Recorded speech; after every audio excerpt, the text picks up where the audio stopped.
நீ உன் புத்திரன் என்றும் உன் ஏகசூதன் என்றும் பாராமல் அவனை ஒப்பு கொடுத்து இந்த காரியத்தை செய்தபடியால் நான் உன்னை ஆசீர்வதிக்கவே ஆசீர்வதித்து உன் சன்னதியை வானத்து நட்சத்திரங்களைப் போலவும் கடற்கரை மணலைப் போலவும் பெருகவே பெருக பண்ணுவேன் என்றும் உன் சந்ததியார் தங்கள் சத்துருக்களின் வாசல்களை சுதந்திரித்துக் கொள்வார்கள் என்றும் நீ என் சொல்லுக்கு கீழ்ப்படிந்தபடியினால் உன் சன்னதிக்குள் பூமியில் உள்ள சகல ஜாதிகளும் ஆசீர்வதிக்கப்படும் என்றும் என் பேரில் ஆணையிட்டேன் என்று கர்த்தர் சொல்லுகிறார் என்றார்.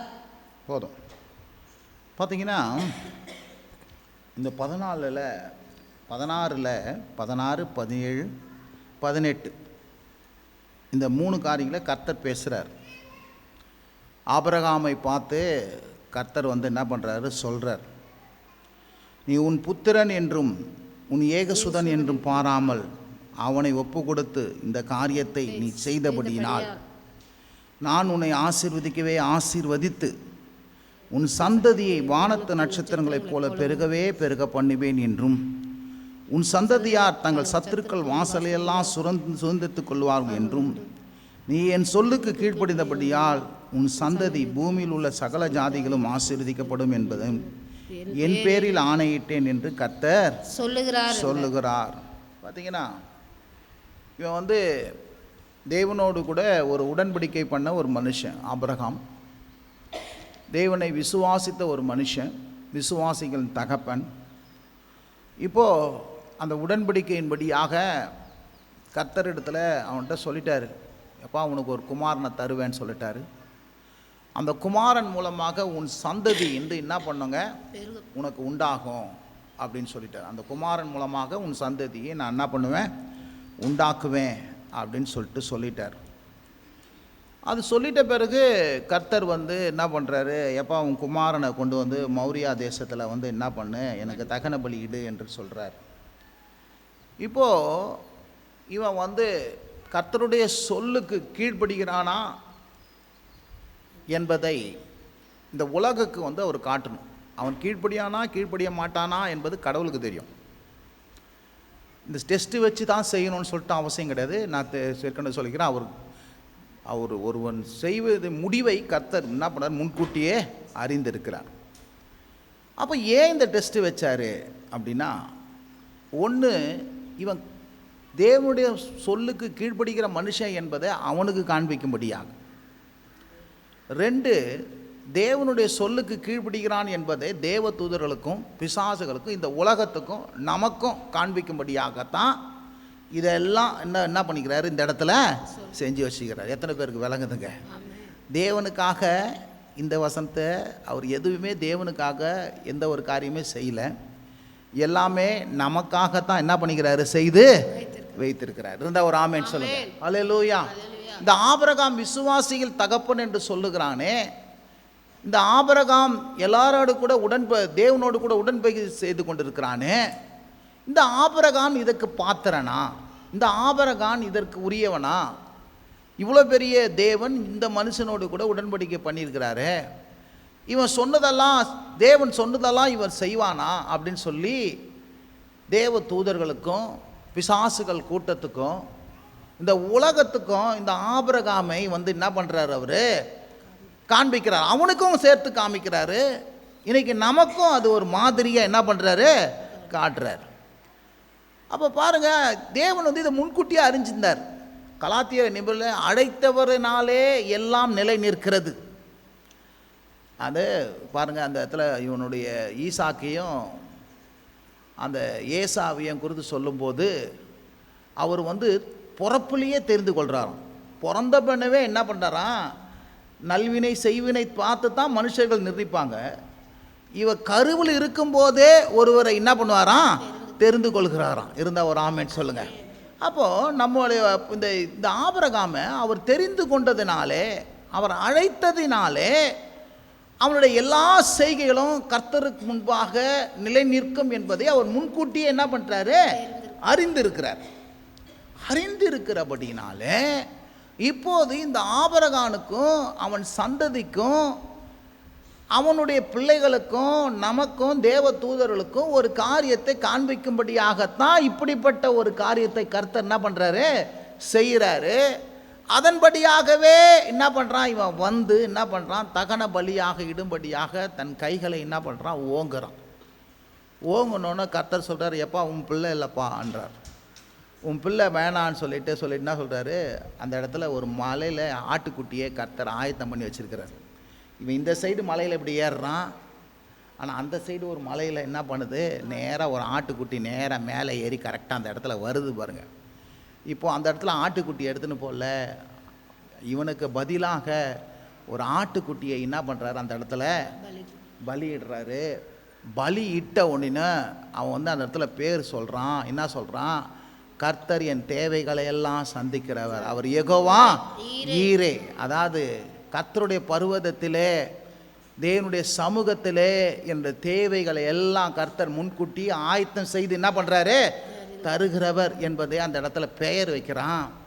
கர்த்தருக்கு ஒரு பெயர் வைக்கிறான். கர்த்தர் வந்து என்ன பண்ணுறாரு, இவனுக்கு வந்து வாக்குத்தத்தங்களையும் இவனுக்கு எதிர்காலத்தில் நடக்கக்கூடிய காரியங்களையும் கர்த்தர் என்ன பண்ணுறாரு, அவனுக்கு சொல்கிறார். அப்படி சொல்லும்போது என்ன சொல்கிறாரு, எப்பா நீ வந்து உன்னை ஒரே மகன் என்றும் ஒரே புத்திரன் என்று பாராமல் என்ன பண்ணுற, எமக்கு ஒப்பு கொடுத்த, எனக்கு நீ என்ன பண்ணுற, ஒப்பு கொடுத்த. ஹல்லேலூயா. அப்போது இவன் வந்து என்ன பண்ணுறான், அவன் தன்னுடைய குமாரனை வந்து ஒப்பு கொடுத்தான். ஒப்பு கொடுத்துக்கிற அப்படின்னாலே அவர் சொல்கிறாரு, நான் உன்னை ஆசீர்வதிக்கவே ஆசீர்வதித்து உன் சந்ததியை வானத்து நட்சத்திரங்களைப் போலவே என்ன பண்ணுவேன், பெருக பண்ண பாரு. இவனை மாத்திரம் இல்லைங்க, இவன் சந்ததியே நான் ஆசீர்வதிக்க போகிறேன். சொல்லுங்க, இவனை மாத்திரம் இல்லை, என்ன பண்ணுறேன், இவன் சந்ததியே ஆசீர்வதிக்க போகிறேன். எப்போ இயேசு கிறிஸ்துக்கிட்ட வருவாங்களோ அவங்களுக்கு கர்த்தர் நிச்சயமாக சந்ததியை தருவாருங்க. அல்லேலூயா. சந்ததியை தருவார். அவன் சந்ததியே கர்த்தர் நான் என்ன பண்ணுவேன், ஆசீர்வதிக்க போகிறேன். அவன் சந்ததியை நான் என்ன பண்ண போகிறேன், பெருக பண்ண போகிறேன். அவனுடைய சந்ததி என்ன பண்ண போகிறாங்க, சத்துருக்கள் வாசலையெல்லாம் என்ன பண்ணுவாங்க, சுதந்திரித்து கொள்வாங்க. சத்துருக்களுடைய எல்லா காரியங்களையும், சத்துரு பறித்து வைத்திருக்கிறவர்களே எல்லாவற்றையும் என்ன பண்ணுவாங்க, சுதந்திரித்து கொள்வாங்க. அப்போ சத்துரு வந்து பாருங்கள், ஆதாம் மூலமாக அவன் சில காரியங்களை எடுத்துக்கொண்டான். அதெல்லாம் திரும்பி பெறணும். அதெல்லாம் என்ன பண்ணணும், திரும்பி பெறணும். அதுக்காகத்தான் விசுவாச சந்ததி, வாக்குத்தத்த சந்ததியை கர்த்தர் கொண்டு வர்றார். இப்படி கொண்டு வந்து என்ன பண்ணுறாரு, எல்லாவற்றையும் சுதந்திரிக்கும்படியாக ஆபிரகாமின் சந்ததியை என்ன பண்ணிக்கிறாரு, வச்சிருக்கிறாரு.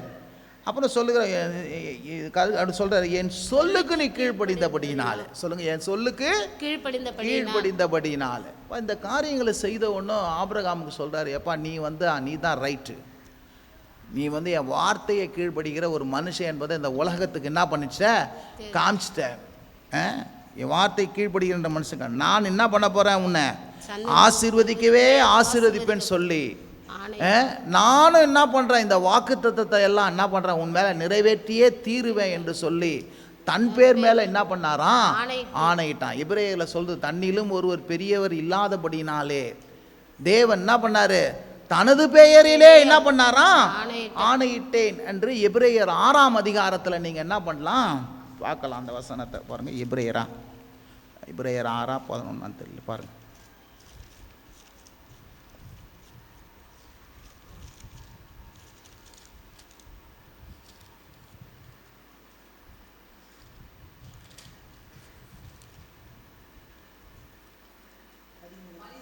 வடிங்க. ஆபிரகாமுக்கு தேவன் வாக்குத்தத்தம் பண்ணின போது ஆணையிடும்படி நம்மில் பெரியவர் ஒருவரும் இல்லாதபடியினாலே, வாக்குத்தத்தம் பண்ணின போது தம்மிலும் பெரியவர் ஒருவரும் இல்லாத போது தமது பேரில் தானே ஆணையிட்டு, தமது பேரிலே தானே ஆணையிட்டு நிச்சயமாகவே நான் உன்னை ஆசீர்வதிக்கவே ஆசீர்வதித்து உன்னை பெருகவே பெருக பண்ணுவேன் என்றார். ஆமென். ஹல்லேலூயா. இப்போ பாருங்க, இவர் வந்து என்ன பண்ணுற, இவன் இந்த காரியத்தை செஞ்சபடினால இவர் சொல்கிறாரு, எப்பா என் சொல்லுக்கு நீ கீழ்ப்படித்துட்ட. சொல்லுங்க, என் சொல்லுக்கு கீழ்ப்படித்துட்ட. இருந்த ஒரு ஆமென் சொல்லுங்க. ஆகவே உன்னை நான் என்ன பண்ண போகிறேன், ஆசீர்வதிக்கவே ஆசீர்வதித்து உன்னை பெருகவே பெருக பேருன்னு சொல்லி என்ன பண்ணுறாரு, அவர் பேர் மேலே அவர் என்ன பண்ணாராம், அந்த வாக்கு தத்தத்தை என்ன பண்ணாராம், உறுதிப்படுத்தும்படி ஆணையிட்டு என்ன பண்ணார கொடுத்தாராம். இந்த இடத்த சொல்லுது, ஆணையிடுதலே சகல காரியங்களுக்கும் முடிவு. கர்த்தர் என்ன பண்ணுறாரு, தம்முடைய சித்தத்தை செய்வேன் என்பதை, மனம் மாற மாட்டேன் என்பதை, அதை நிச்சயமாக அவனுக்கு செய்வேன் என்பதை ஆணையிட்டு என்ன பண்ணார், உறுதிப்படுத்தி கொடுத்தாரு. இருந்தால் ஒரு ஆமேன்னு சொல்லுங்க. அப்போது இவன் வந்து இந்த காரியெல்லாம் செய்யறதுக்கு முன்னாடி இவன் பிள்ளையை கொண்டு வந்து கர்த்தருக்கு என்ன பண்ணுறான், அந்த இடத்துல கர்த்தர் என் தேவைகள் எல்லாம் என்ன பண்ணுவார், சந்திக்கிறவர் என்று கர்த்தருக்கு ஒரு பெயரிட்டான். அதான் யெகோவா ஈரே. சொல்லு, கர்த்தருக்கு பெயரிட்டான்.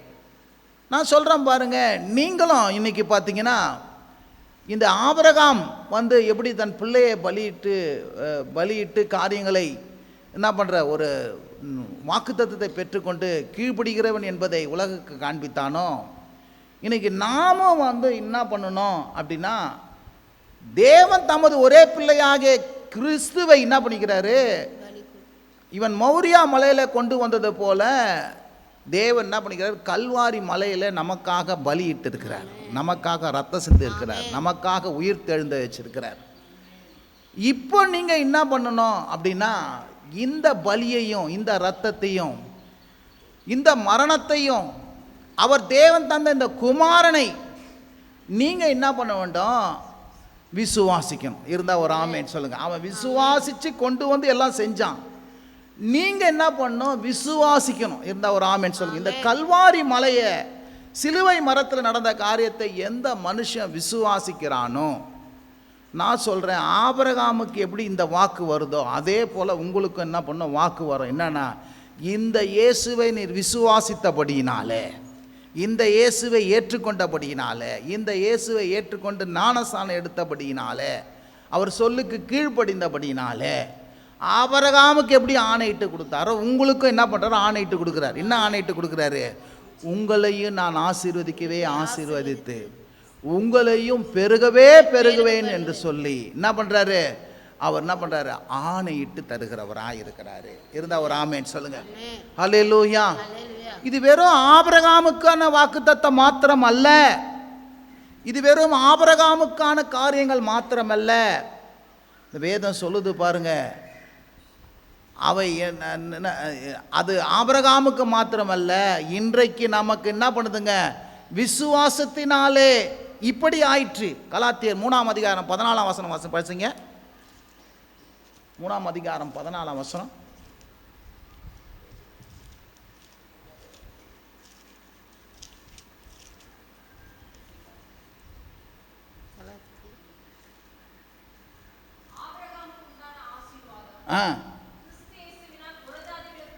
ஆபிரகாமுக்கு உண்டான ஆசீர்வாதம் தான் ரொம்ப முக்கியம். ஆபிரகாமுக்கு இந்த வாக்குத்தத்தம் உண்டாச்சே, ஆணையிட்டு கொடுத்தார, இதே வார்த்தை இந்த ஆசீர்வாதம் கிறிஸ்து இயேசுவினாலே புறஜாதிகளுக்கு வரும்படி சொல்லுங்க. புறஜாதிகளுக்கு வரும்படி, நமக்கெல்லாம் வரும்படி இந்த வாக்குத்தத்தம் அவனுக்கு எப்படி ஆணையிட்டு கொடுத்தாரோ, உன் சந்ததியை பெருக பெருகவே பண்ணுவேன், உன் சந்ததியை ஆசீர்வதிப்பேன், உன் சந்ததியை சத்துருக்கள் வாசல்லாம் சுதந்திரித்துக் கொள்வார்கள். ஆமென். சொன்ன இந்த ஆசீர்வாதம், இந்த ஆணையிட்டு கொடுத்த ஆசீர்வாதம், என் சொல்லுக்கு நீ கீழ்ப்படுந்தபடினாலே உன்னை எல்லா நிச்சயமா உன்னை ஆசீர்வதிப்பேன்னு சொல்லி உறுதிப்படுத்தி சொன்னாரு. இந்த ஆசீர்வாதம் கிறிஸ்து இயேசுவினாலே, எப்ப இயேசு கிறிஸ்துவை விசுவாசித்து அவர் வார்த்தையை ஏற்றுக்கொண்டு அவருக்காக நீங்க வாழ ஆரம்பிக்கிறீங்களோ, அதான் விசுவாசத்தினால ஆவியை குறித்து சொல்லப்பட்ட வாக்குத்தத்தம். ஆமென். விசுவாசத்தினாலே பெரும்படி இப்படி ஆயிற்று. அல்லேலூயா.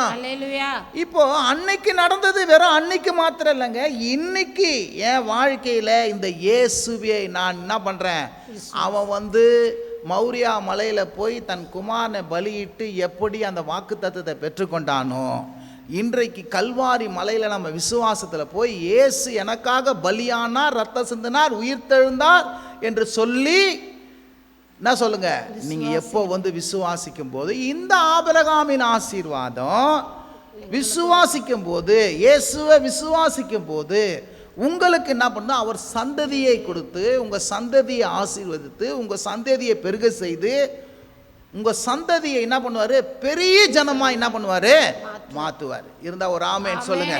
ஹல்லேலூயா. இப்ப ஆபிரகாம் எப்படி சொல்லியது போல நீங்களும் சொல்லணும். என்ன சொல்லணும் அப்படின்னா, கர்த்தருடைய பர்வதத்தில் என்ன பண்ண, எனக்கு பார்த்து கொள்ளப்படும் யெகோவா ஈரே போல நீங்க என்ன சொல்லணும், இப்போ கல்வாரி மலையில என்னுடைய எல்லா தேவைகளும் சந்திக்கப்படும். அல்லேலூயா. அவன் ஒரு பேர் விட்டான் போல, யெகோவா ஈரே. நீங்க சொல்லலாம், இயேசு கல்வாரி மலையில செய்த அந்த ரத்தம், அந்த மரணம், அந்த பலி இதன் மூலமா என்னுடைய எல்லா தேவைகளும் சந்திக்கப்படும். ஆமென். எனக்கு சுகம் சந்திக்கப்படும், எனக்கு ஆரோக்கியம் சந்திக்கப்படும், எனக்கு மகிழ்ச்சி சந்திக்கப்படும், எனக்கு வெற்றி சந்திக்கப்படும், என் கடன் போகும், என் தேவைகள் நிறைவாகும், எனக்கு பலன் வரும், எனக்கு ஆரோக்கியம் வரும், என் பிள்ளைகள் நல்லா இருப்பாங்க, என் எதிர்காலம் நல்லா இருக்கும், எனக்கு உண்டான எல்லாவற்றையும் கர்த்தர் ஆசீர்வதிப்பார், அவர் குறைய வைக்க மாட்டார், நிறைவாக வைப்பார். எல்லாம் இந்த பலியினாலே, இந்த இரத்தத்தினாலே, இந்த மரணத்தினாலே, இயேசுவின் மரணம், இயேசுவின் இரத்த சிந்துதல், இயேசுவின் உயிர்த்தெழுதலினாலே எனக்கு எல்லாம் முன்கூட்டியே ஆயத்தம் செய்து வச்சிருக்கிறார். அல்லேலூயா. ஆட்டுக்குட்டியை ஆயத்தம் பண்ணி வச்சது போல இயேசு உனக்காக ஆட்டுக்குட்டியை போல என்ன பண்றாரு? தேவ ஆட்டுக்குட்டியை ஆயத்தம் பண்ணி வச்சுட்டாரு, அதை பலியிட்டுட்டாரு. அல்லேலூயா. இனி உனக்கு சுகம் வந்துடும், சுகம் உனக்கு இருந்துடும், பலன் வரும், ஆரோக்கியம் வரும், ஜீவன் வரும், சமாதானம் வரும், மகிழ்ச்சி வரும். அல்லேலூயா. எல்லாம் உனக்கு வரும். எத்தனை பேர் விசுவாசிக்கிறீங்க? எல்லாம் உனக்கு வரும். அல்லேலூயா. ஏன்னா கர்த்தர் உனக்கு யெகோவா ஈரேவா இருக்கிறார்.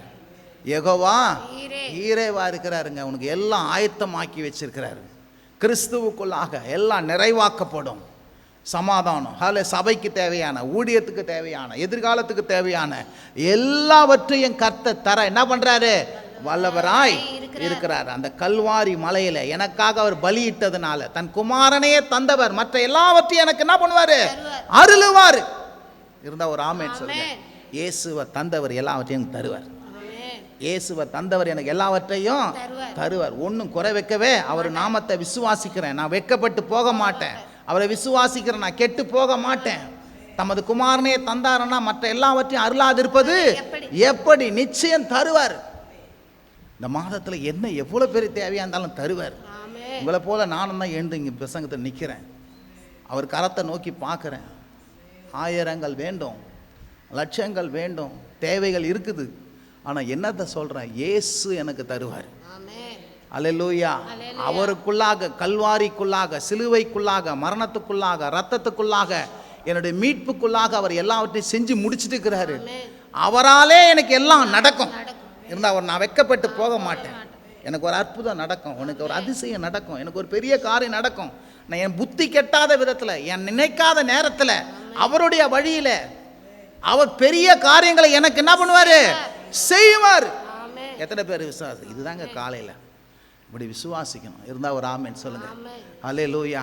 விசுவாசிக்கிறவன் பதறான். விசுவாசிக்கிறவன் என்ன பண்ண மாட்டான்? பதறான். அவர் நோக்கி பார்த்துக்க, வெட்கப்பட்டு போகவே மாட்டான். நிச்சயம் நமக்கு உதவி செய்வார். நிச்சயம் நமக்கு என்ன பண்ண பெரிய காரியத்தை செய்வார். ஆண்டவர் சொல்ல, நீ விசுவாசன்னு வச்சுக்கிய, நீ விசுவாசத்தில் இருந்தேன்னு சொல்லுங்க. அவர் சொல்லுவார், என் சொல்லுக்கு கீழ்ப்பிடிக்கிறான்ப்பா, என்னை நம்புறான்ப்பா, நான் இவனுக்கு செய்வேன். ஆபிரகாமுக்கு என்னத்தை செய்வனோ அதையே இவனுக்கும் நான் செய்வேன். இருந்தா ஒரு ஆமென் சொல்லுங்க. ஹல்லேலூயா, ஹல்லேலூயா, ஹல்லேலூயா. பிதாவே, இயேசுவின் நாமத்தினாலே திருசமூகத்து வருகிறோம். இந்த வேலையில கர்த்தாவே, நாங்கள் உம்மை நோக்கி பார்க்கிறோம், உமது சமூகத்தை நோக்கி பார்க்கிறோம். முடத்தை நோக்கி பார்க்குற முகம் வெட்கப்பட்டு போவதில்லைன்னு சொல்லியிருக்கிறீங்களே ஆண்டவரே. ஆயிரங்களும் லட்சங்களும் ஆண்டவரே, சரீர சுகமும் சமாதானமும் பிள்ளைகளுடைய வாழ்க்கையும் எதிர்காலங்களும் எல்லாவற்றையும் நாங்கள் கலங்கி தவிக்க போகிறதில்ல, கவலைப்பட்டு இருக்க போகிறதில்ல, நொந்து போகிறதில்ல. இப்போது ஆண்டவரே, எங்களுக்கு ஒரு மீட்பர் உண்டு, எங்களுக்கு ஒரு இரட்சகர் உண்டு. அவர் இயேசு. அவர் எங்களுக்காக கல்வாரி மலையில் பலியிட்டு இருக்கிறபடினாலே, அவர் மரித்திருக்கிறபடினால, அவர் உயிர்த்தெழுந்திருக்கிறபடினால, அவருடைய சிலுவையில் சிந்திய அந்த இரத்தத்தினால, மீட்பினால எனக்கு எல்லாம் ஆண்டவரே முத நாமத்தினால கிடைக்க போகிறதே. முத நாமத்தினால ஏராளமும் தாராளமும் சம்பூர்ணமும் நிறைவும் மகிழ்ச்சியும் சுகமும் பலனும் ஆரோக்கியமும் சௌக்கியமும் தீர்காயுசும் தெய்வீக பாதுகாப்பு எனக்கு உண்டாக போகுதே. அதற்காக உமக்கு நன்றி செலுத்துகிறோம். இப்போது வந்த ஒவ்வொருவரையும் கூட கர்த்தாவே, இந்த விசுவாசத்தில், இந்த ஆண்டவரே அப்பா, இதில் நீங்கள் நடத்துவீராங்க. உள்ளங்கள் விசுவாசத்தில் கொழுந்து விட்டு எரியட்டும். உள்ளங்கள் ஆண்டவரே திறக்கப்படட்டும். கர்த்தரை அறிகிற அறிவினால் நிரப்பப்படட்டும். மாம்சீக எண்ணங்கள் எல்லாம் ஒழிந்து போகட்டும். மனுஷீகம் ஒழிந்து போகட்டும். தெய்வீகம் பிறக்கட்டும். பரிசுத்தம் பிறக்கட்டும். விசுவாசம் பிறக்கட்டும். அன்பினாலே நடத்தப்படட்டும். ஆண்டவரே, காரியங்களை நீர் நடத்தும். ஆண்டவரே, இயேசுவின் நல்ல நாமத்தினால் ஜெபிக்கிறோம் எங்கள் நல்ல பிதாவே. ஆமென், ஆமென். சொல்லுங்க. என் ஆத்துமாவே கர்த்தரை ஸ்தோத்திரி, என் முழு உள்ளமே அவருடைய பரிசுத்த நாமத்தை ஸ்தோத்திரி. என் ஆத்துமாவே கர்த்தரை ஸ்தோத்திரி. கர்த்தர் செய்த சகல உபகாரங்களையும் மறவாதே. ஆமென். நம்முடைய கர்த்தராகிய இயேசு கிறிஸ்துவின் கிருபையும் பிதாவாகிய தேவனுடைய அன்பும் பரிசுத்தாவினுடைய அந்யோன்ய ஐக்கியமும் சமாதானமும் என்றென்றும் நம்மோடு கூட இருப்பதாக. சென்று வாருங்கள், கர்த்தர் உங்களை ஆசீர்வதிப்பாராக.